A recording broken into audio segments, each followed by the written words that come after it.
મારી ભાવનગરના એસપી ને આઈજી ને સીધો પ્રશ્ન છે કે બોટાદના લઠ્ઠાકાંડના આરોપીને કઈ ફાંસીએ ચડાવ્યા, લાવો હિસાબ. ભાઈ તમારી વાત તો ભૂતિયા માનતા નથી. હાલી ગુજરાતના રોયલ સ્ટેટ મંત્રીને એટલું કહેવાનું કે તમે ઈમાનદારીથી પગલાં લેવા માંગતા હોય તો 100 વહીવટદારોનું લિસ્ટ ગોપાલ ઇટાલિયા આપો. કેવા આરોપી કે ફરિયાદી સાક્ષી કેમ જૂઠું બોલે, શું કરે, મને બધી ખબર પડે. હું વકીલ છું, મેં કોર્ટમાંય લોકોને સોગંદ ઉપર ખોટું સાચું બોલતા જોયા છે કે માણસને બચાવવાની દવા નથી, મારવાનો માલ જોઈએ એટલો મળે. ભાવનગર લઠ્ઠાકાંડને લઈને હવે રાજકારણ ગરમાયું છે. આમ આદમી પાર્ટીના વિસાવદરના ધારાસભ્ય ગોપાલ ઇટાલિયા અને આમ આદમી પાર્ટીના યુવા નેતા બ્રિજરાજ સોલંકી સાથે આમ આદમી પાર્ટીની ટીમ ભાવનગર ખાતે પહોંચી હતી. ભાવનગર હોસ્પિટલમાં સારવાર લઈ રહેલા દર્દીઓ કે જેમને આ નકલી દારૂ પીધો હતો તે દર્દીઓ સાથે મુલાકાત કરવામાં આવી. મુલાકાત કર્યા બાદ ગોપાલ ઇટાલિયા દ્વારા નિવેદન પણ આપવામાં આવ્યું હતું. ગોપાલ ઇટાલિયાએ શું નિવેદન આપ્યું તે બાબતે વધુ ચર્ચા કરીએ, પરંતુ તે પહેલાં જો અમારી લલકાર ન્યૂઝ ચેનલને સબસ્ક્રાઇબ ન કરી હોય તો તે સબસ્ક્રાઇબ જરૂરથી કરી લેજો. નમસ્કાર, લલકાર ન્યૂઝ સાથે હું મયુર મેવાડા.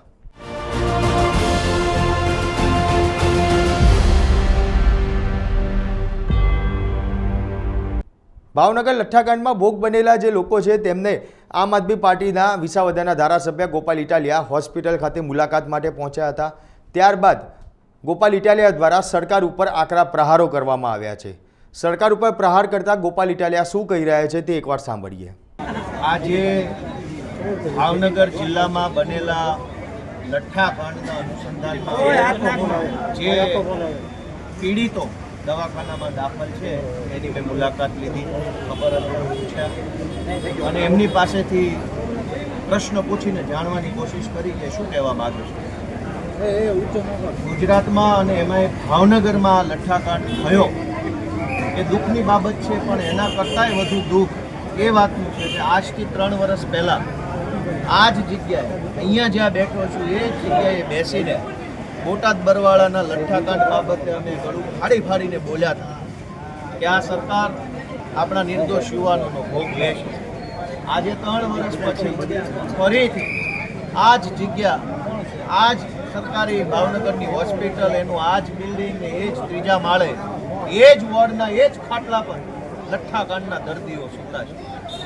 આજથી 3 વર્ષ પહેલા પણ એ જ બિલ્ડિંગ, એ જ 3જા માળના એ જ વોર્ડના એ જ ખાટલા પર લઠ્ઠાકાંડના દર્દીઓ હતા. પણ એ બોટાદ દર વર્ષે અલગ અલગ જિલ્લામાં લઠ્ઠાકાંડ થાય, હજારો બહેનો નાની ઉંમરે વિધવા બને છે. આ ભાજપની સરકાર હિન્દુઓના નામે મત માગે છે. મારે ગુજરાત સરકારના રોયલ સ્ટેટ મંત્રીને પૂછવું છે કે આ રક્ષાબંધન આવે છે, જે બહેનોના ભાઈ આ રોયલ સ્ટેટ પીવાથી છીનવાઈ ગયા, એનો ભાઈ આ ગુજરાત સરકારના રીલ બનાવતા રોયલ સ્ટેટ મંત્રી પાછો અપાઈ શકશે? હિન્દુ મુસલમાન, હિન્દુ મુસલમાન, હિન્દુ મુસલમાન, આ હિન્દુઓના દીકરાઓને રોયલ સ્ટેટ પીવડાવીને મારી નાખે. ગાંધીનગરમાં બેઠેલા ગૃહ વિભાગના રોયલ સ્ટેટ મંત્રીને પૂછવું છે કે આ રક્ષાબંધન આવે છે, બેન ક્યાં રાખડી બાંધવા જશે, કયા ઘરે જવાનું, કયા હાથે રાખડી બાંધવાની? ઈ બેનની પીડા, ઈ માની પીડા, ઈ ભાણીની પીડા ગાંધીનગર સુધી પહોંચવાની છે ખરી? અને પીડા ગાંધીનગર પહોંચતી હોત તો બરવાળા બોટાદના લઠ્ઠાકાંડ પછી આ બીજો લઠ્ઠાકાંડ ન બન્યો.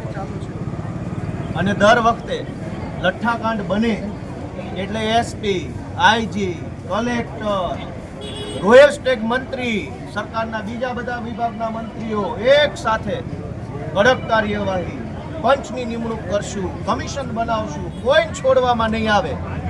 મારી ભાવનગરના એસપી ને આઈજીને સીધો પ્રશ્ન છે કે બોટાદના લઠ્ઠાકાંડના આરોપીને કઈ ફાંસીએ ચડાવ્યા, લાવો હિસાબ. તમે એટલા જ બધા ઈમાનદાર છો, હરિશ્ચંદ્રના વારસદારો છો, તો બોટાદના લઠ્ઠાકાંડના આરોપીને કઈ ફાંસીએ ચડાવ્યા, કઈ સજા કરાવી, જરાક આપો હિસાબ. ઘટના પછી ઘટના, ઘટના પછી ઘટના, નિર્દોષ યુવાનોનો ભોગ લેવાઈ જાય અને સરકાર માત્ર વાર્તા કર્યા કરે. આ કેટલું દુઃખદ છે. જે લોકોએ આ ઝેરી દારૂ બનાવવાનું કામ કર્યું એમાંય દુઃખનો વિષય જુઓ કે ગુજરાતમાં દારૂ બંધી છે, પણ અહીંયા ઇંગ્લિશ દારૂનું મેન્યુફેક્ચરિંગ ચાલુ થયું છે. બધા જ જિલ્લાઓમાં ફેક્ટરી, નકલી દારૂ બનાવવામાં આવે છે. બોટાદમાં જ્યારે લઠ્ઠાકાંડ બન્યો ત્યારે પણ અમદાવાદની ફેક્ટરીમાંથી ઇથેનોલ આવે, અને ભાવનગરમાં દારૂ બન્યો તો પણ અમદાવાદથી ઇથેનોલ આવે. સરકારનો તો એવો દાવો છે કે આ કડક હાથે કામ લેવા વાળી સરકાર છે, પણ કડક હાથે કામ કોની સામે લેવામાં આવે? જનતા સામે કે બુટલેગરો સામે? મને યાદ છે કે અગાઉના લઠ્ઠાકાંડ વખતે રોયલ સ્ટેટ મંત્રીએ એવું કીધેલું કે હવે પછી ગુજરાતમાં કોઈ ઘટના ન બને એવો નમૂનારૂપ દાખલો બેસાડવામાં આવશે. ભાઈ, તમારી વાત તો બુટલેગરો માનતા નથી, હાલી નહીતર ગુજરાત રાજ્યના રોયલ સ્ટેટ મંત્રી એમ કહી દે કે હવે કોઈની ખેર નથી, અને ભાવનગરમાં પાછા રોયલ સ્ટેટની બોટલો બનાવવાનું ચાલુ થઈ જાય. તો આ બુટલેગરો તો મંત્રીને ઘોળીને પી ગયા છે, સરકારની ઘોળીને પી ગયા છે, અને કોઈનો ડર નથી. આ પરિસ્થિતિની અંદર આપણી બહેનો દીકરીઓનો શું દોષ? આજે જે 7 વ્યક્તિઓના મૃત્યુ થયા, એના પરિવારની માં, પત્ની, બહેન કે બાળકો, હવે એનો આધાર કોણ? અને નિરાધાર બન્યા છે એનો જવાબદાર કોણ? ભાજપવાળા તો એમ કહે છે કે દાદાની સરકાર. દાદા આવા હોય જે પોતાની દીકરીના ધણીને મરવી નાખે? દાદા આવા હોય જે એક દીકરીના ભાઈને મરવી નાખે રોયલ સ્ટેટ પીવડાવીને? આવા દાદા હોય? દાદાની સરકાર તો દયાળુ હોવી જોઈએ કે દારૂ તો શું પાણી ખરાબ ન આવવું જોઈએ. એના બદલે અહીંયા તો લોલમ લોલ દર વર્ષે લઠ્ઠાકાંડ. અને સૌથી દુઃખનો વિષય કે આપણા રાજ્યમાં ગુંડાઓ, બુટલેગરો, તોડબાજો, માફિયાઓ, ખોટું કરનારાઓ આગળ આગળ આગળ, અને સરકાર પાછળ પાછળ પાછળ પાછળ. પહેલા ક્રિયા પછી પ્રતિક્રિયા. જ્યારે એક વખત લઠ્ઠાકાંડ થાય એટલે 1 અઠવાડિયા સુધી ડ્રાઈવ ચલાવવામાં આવે, અને 1 અઠવાડિયા સુધી ક્યાંય દારૂ ન મળે. જેવું બધું નોર્મલ થાય, ભીનું સંકેલાઈ જાય, ઘીના ઠામમાં ઘી પડી જાય, દારૂના ઠામમાં રોયલ સ્ટેક પડી જાય, એટલે પાછો દારૂ મળવા લાગે. મેં પોતે પોલીસમાં નોકરી કરી છે. ગુજરાતના રોયલ સ્ટેક મંત્રીને એટલું કહેવાનું કે તમે ઈમાનદારીથી પગલાં લેવા માંગતા હોય તો 100 વહીવટદારોનું લિસ્ટ ગોપાલ ઇટાલી આપશે.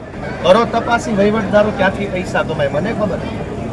તમે કયો એ જિલ્લાના એલસીબીના, એસઓજીના, આરઆર સેલના, ક્રાઇમ બ્રાન્ચના કયા વહીવટદારની કઈ ડિટેલ જોઈએ મારી પાસે? કરોડો રૂપિયાના હપ્તા લઈ અને એ હપ્તા કમલમ સુધી પહોંચાડી અને લોકોને મરવા માટે છોડી દે. આ કેટલો દુઃખનો વિષય છે. અને અંગ્રેજી દારૂમાં લઠ્ઠાકાંડ, દેશી દારૂના લઠ્ઠાકાંડ તો જોયા, પણ ભાજપવાળાએ અંગ્રેજી બોટલમાંય લઠ્ઠાકાંડ બતાવ્યો. ગુજરાતમાં દારૂબંધીની આ હાલત દુનિયા જોઈ રહી છે. અને છેલ્લી વાત કે સરકારમાં હું એમ નહીં કહું કે રાજીનામું આપી દે, કેમ કે આ એટલા જેનામાં 1% માનવતા હોત એના રાજમાં એકની એક ઘટના 2 વાર બનવી ના જોઈએ. એટલે આનામાં માનવતા નથી, અને જેનામાં માનવતા ન હોય એની પાસે કંઈ માંગણી ન હોય. માંગણી તો જેનામાં માણસ હોય, જેના હૃદય રામ હોય, જેનો આત્મા જાગતો હોય એની પાસે માંગણી હોય. મારી માંગણી ગુજરાતની જનતા પાસે છે કે એ લોકો રાજીનામું નહીં આપે. તમે આને બગાડવા માંગો છો કે કેમ? દર વખતે 10, 20, 30, 40 વ્યક્તિઓના મૃત્યુ થાય અને આપણે રાજીનામા માગતા રહીએ, અને રાજીનામું આપે નહીં પણ નવા મૃત્યુ થઈ જાય, વળી નવા મૃત્યુ. આ વખતે હું ગુજરાતની જનતાને વિનંતી કરું કે એ લોકો તો નિંભર છે, એ લોકો બિન સંવેદનશીલ છે, એ લોકોનો આત્મા મરી ગયો છે ગાંધીનગરમાં બેઠેલા સરકારના માણસો. આપણો જો આત્મા જાગતો હોય ને તો આપણે હવે જાગવું પડશે અને આ લોકોને ભગાડવા પડશે. આ છાસવારે રોજ ઉઠીને દારૂના નામે મોત, એક્સિડન્ટમાં મોત, પાણીમાં તણાઈને મોત, માથે મકાન પડ્યું મોત, અગ્નિકાંડ રાજકોટમાં થઈ ગયો એમાં મોત, મોરબીમાં પુલ તૂટ્યો મોત, હરણી બોટમાં ઊંધી પડી મોત. અને એક બોટ ઊંધી પડે તો સરકારનો ફરમાન આવે મુઘલે આઝમનું કે હવે બધી બોટ બંધ. એક ગેમ ઝોનમાં આગ લાગે તો બધા ગેમ ઝોન બંધ. સુરતના એક તક્ષશિલામાં કોચિંગ ક્લાસમાં આગ લાગે તો બધા કોચિંગ બંધ. પણ હજારો વખત દારૂના નામે લોકો મરે છે તો દારૂ કેમ બંધ નથી? એક ઘટના બને એટલે અંધેરી નગરી, ગંડુ રાજા, તગલખી ફરમાન, બધું બંધ કરી દો. કોઈ તો હોવો જોઈએ આ સરકારમાં કે જે લોકોના મોત ઉપર દુઃખી થાય કોઈને તો અંદરથી હાથમાં જાગવો જોઈએ કે આ ક્યાં સુધી આવું ચાલશે. અને સાવ છેલ્લી વાત કે મેં આ ખાટલે સૂતેલા દર્દીઓને પૂછ્યું, મેં કીધું ભાઈ તમે શું થયું? મેં પોતે પોલીસમાં નોકરી કરી છે, કેવા આરોપી કે ફરિયાદી સાક્ષી કેમ જૂઠું બોલે શું કરે મને બધી ખબર પડે. હું વકીલ છું, મેં કોર્ટમાંય લોકોને સોગંદ ઉપર ખોટું સાચું બોલતા જોયા છે. મેં પેલા ભાઈ દર્દીને પૂછ્યું કે શું થયું? ત્યાં તો સામે ચાલીને મેં અહીંથી નથી પીધું, હું તો વાપીથી પીધું. કેમ ભાઈ કોણે આવું શીખવાડ્યું? વાપીથી દારૂ પીધો ભાવનગરના દવાખાના શું કરે? પોલીસે એને શીખવાડીને બેસાડ્યો કે ઓલો ગોપાલ ઇટાલી આવે તો આવું આવું કહી દેજે, અહીંને નથી પીધો, હું તો ત્યાંથી પીને આવ્યો, તબિયત સારી છે. વાહ ભાઈ વાહ. એ ભલા માણસ પોલીસ વાળાઓ, એ ભાજપના રોયલ સ્ટેટ મંત્રી, જરાક ભગવાનથી ડરો, અમારાથી તો ના ડરો. અમારા મોઢે આરોપીઓ જૂઠું બોલે કે અહીંથી નહીં વાપીથી દારૂ પીને આવ્યો. વાપી ક્યાં પણ બીજા રાજ્યમાં આવ્યું, વાપી ગુજરાતમાં. હજુ તો આટલું પાપ ઓછું પડે છે કે નવા પાપ કરે. બીજા ભાઈને પૂછું તમે, તો કે મને તો કાંઈ તબિયત સારી જ છે, ખાલી મને અંદરથી એવું લાગ્યું કે કંઈક ઉલટી થાય છે, બાકી મને કંઈ છે નહીં. ઓહો, આવું તો પઢાવીને બેસાડ્યા છે. પઢો રે પોપટ રાજા રામના નહીં બુટલેગરના. પઢો રે પોપટ ભાવનગરના એસપીએ પઢાવેલા બુટલેગરના. તો પોપટ બોલ્યા કે અમે દારૂ નથી પીધું, એમનામ ખાટલે બેઠા છે. કઈ હદનું પાપ ચાલે છે. આટલી મોટી ઘટનાને ઢાંકવાની કોશિશ કરો અને એમ ઢંકાઈ જશે આ પાપ. ગુજરાતની જનતાને મારી બે હાથ જોડીને વિનંતી છે કે આપણી બહેનો દીકરીઓને બચાવી લો. નાની ઉંમરમાં વિધવા બને છે, બાપ વગરની દીકરીઓ થઈ જાય છે, ભાઈ વગરની બહેનો બને, એને બચાવવાની જવાબદારી આપણા સૌ. આંખ ખોલો બધા, એ મારી વિનંતી. ગોપાલભાઈ, ખાસ કરીને આ પ્રકારનો લઠ્ઠાકાંડ થતો હોય છે ઇંગ્લિશ દારૂનો, ત્યારે મિથેનોલને મારવા માટે ઇથેનોલ આપવું પડતું હોય છે. ખાસ કરીને તેની દવા આવતી હોય છે ફોમિપિઝોલ નામની. 2 દિવસ સુધી પ્રાઇવેટ હોસ્પિટલ, સરકારી હોસ્પિટલમાં આ દવાનો જથ્થો નથી. બહારગામથી મંગાવી છે તેવી વાત છે, પરંતુ હજી ફોન છે તે રિસીવ નથી કરતા. આવી છે કે નથી આવી તે નથી ખબર. બોટાદમાં લઠ્ઠાકાંડ થયો ત્યારે પણ આ દવા નહોતી. મૂળ મુદ્દો એમ છે કે માણસને બચાવવાની દવા નથી, મારવાનો માલ જોઈએ એટલો મળે. ડ્રગ્સ મળે, દારૂ મળે છે, રોયલ સ્ટેટ મળે છે. અને ભાવનગરના કલેક્ટર તો કેટલા મહાન છે, હું એને ધન્યવાદ કરું કે એણે કમસે કમ એટલું તો કીધું કે રોયલ સ્ટેટ ન પીતા બીજો માલ હોય તો ઉપાડી લેજો. રોયલ સ્ટેટમાં હમણાં લોચાવાનું કલેક્ટરે કીધું. માણસને મારવાની દવા જેટલી જોઈએ એટલી અહીં આખા સરકારમાં ઉપલબ્ધ છે. જીવ બચાવવાની ટીકડી 4-4 દિવસથી ભાવનગરમાં ન મળે. એટલે આ અમાનવીયતાનું શ્રેષ્ઠ ઉદાહરણ છે. સાહેબ, ભાવનગર કલેક્ટર છે મનીષ બંસલ, કાલે પ્રેસ કોન્ફરન્સ બોલાવી. પત્રકારે પૂછ્યું હતું આને લઠ્ઠાકાંડ કહેવાય કે શું કહેવાય, ત્યારે તેણે કીધું ઝેરી દારૂ કહેવાય. ત્યારે અમારા દ્વારા પણ પૂછ્યું હતું લઠ્ઠાકાંડની વ્યાખ્યામાં શા માટે ન આવે, ત્યારે તેમણે કીધું એ અત્યારે મારો પ્રશ્ન નથી, અથવા તો જવાબ દેવાનું ટાળ્યું હતું.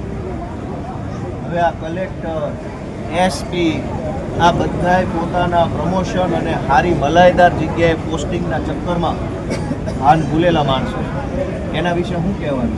આપણી નજર સામે માણસ મરે છે અને આપણે કલેક્ટર કે એસપી તરીકે લઠ્ઠાકાંડ કહેવાય કે દેશી દારૂ કહેવાય કે વિદેશી, ભાઈ કાયદાની વ્યાખ્યા મેલો. અમે વકીલ છીએ, જરાક માણસની ભાષા બોલો કે આને મોત કહેવાય કે કમોત કહેવાય કે બેમોત કહેવાય, એ તો બોલો.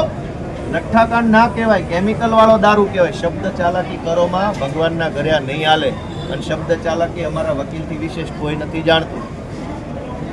જરાક ભગવાનથી ડરે એટલી અમે તો લાગણી રાખીએ છીએ કે સરકારમાં તો શરમ નથી, પણ એસપી કલેક્ટરમાં તો હોવી જોઈએ કે એમાંય નહીં હોય. અને જો એસપી કલેક્ટર ને આખી સરકારમાં શરમ ન હોય તો આ થોડાક દી પહેલા 15મી ઓગસ્ટ ઉજવે એનો ફાયદો શું? જો અંગ્રેજો જેવું જ વર્તન તમારે કરવાનું હોય તો અમારે ક્યાં આઝાદી જ આવી હજુ આમાં?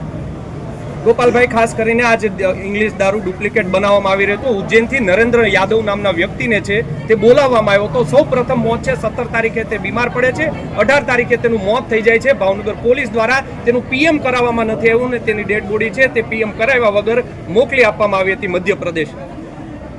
સૌથી મોટો મુદ્દો એ છે કે જ્યારે જ્યારે લઠ્ઠાકાંડ થાય ત્યારે 1-2 કોન્સ્ટેબલો, 2-3 LCB વાળા, 1-2 ક્રાઇમ બ્રાન્ચ વાળા, 1-2 PSI ને સસ્પેન્ડ કરી અને પછી એવું જાહેરાત કરવામાં આવે છે કે સરકારે બહુ કડક નિર્ણય કર્યો. આ વખતે જો સરકાર ગંભીર હોય તો એસપીની છેલ્લા 10 વર્ષની મિલકતની તપાસ કરાવે અને એનો રિપોર્ટ જાહેર કરે દારૂમાંથી કેટલો માલ બનાવ્યો. એલસીબીના છેલ્લા 10 વર્ષના પીઆઈ જે ભાવનગરમાં રહી ગયા એની મિલકતનું લિસ્ટ સરકાર જાહેર કરે કે આ ભાવનગર એલસીબીમાં છેલ્લા 10 વર્ષમાં આટલા પીઆઈએ લોકોને મોતના મોઢામાં ધકેલીને આટલો માલ બનાવ્યો છે. લિસ્ટ જાહેર કરો તો ખબર પડે. સસ્પેન્શનના નામે, બદલીના નામે છેતરપિંડી હાલે છે. બરવાળા બોટાદના લઠ્ઠા કાંડમાં બદલી કરી છે. એ બધા જ પોલીસવાળા પાછા નોકરી પર લાગી ગયા. એએસપી લાગી ગયા અને પીઆઈ લાગી ગયા. અહીંના લાગી જવાના. બુટલેગરોને માટે આટલી બધી પોઝિટિવ સરકાર કેમ છે? કેમ એટલું બધું બુટલેગરો પ્રત્યે અમને લગાવ છે? એ જનતાએ વિચારવાનું. ગોપાલભાઈ, આજે મેં તમને કીધું શબ પીએમ કર્યા વગર મોકલી દીધું. તેમાં નીલમબાગ પોલીસ સ્ટેશનના માત્ર એક મહિલા એએસઆઈ છે, તેમની ઉપર દોષનું ઠીકરું ફોડવામાં આવ્યું છે, તેમને સસ્પેન્ડ કર્યા. શું ઉચ્ચ અધિકારીઓની મંજૂરી વગર આ રીતે બોડી વયું જાય ક્યારે? હું એટલું જ કહેવા માંગુ છું કે ભગવાન ક્યારેક અમને એવા આશીર્વાદ આપે ને અમારી સરકાર બનાવે તો ખાલી મરેલાનું નહીં, જીવતે જીવ જેના આત્મા મરી ગયા છે ને એનું પોસ્ટમોર્ટમ અમારી સરકાર કરાવે કે આનો આત્મા ક્યારે મર્યો. અમે બધું જાણીએ છીએ. સરકારી ખુરશી પર બેસીને કેવા અધમ કામ કરે છે, કેવા કાળા કામ કરે છે, કયા ઓફિસરો કેવી દલાલી કરે અમે જાણીએ છીએ. પણ ભગવાનને બે હાથ જોડીને ખરા હૃદયથી પ્રાર્થના કરું, એકવાર અમને તે આ મરી ગયેલા આત્માવાળા હરતા ફરતી લાશો છે એનું પોસ્ટમોર્ટમ કરવાની તક આપે તો અમે કરશું કે આ લોકોએ સમાજનું કેટલું લોહી ચૂસ્યું. ગોપાલ ઇટાલિયા દ્વારા સરકાર ઉપર તો પ્રહારો કરવામાં આવ્યા છે, પરંતુ સાથે સાથે અધિકારીઓ ઉપર પણ પ્રહાર કરવામાં આવ્યા.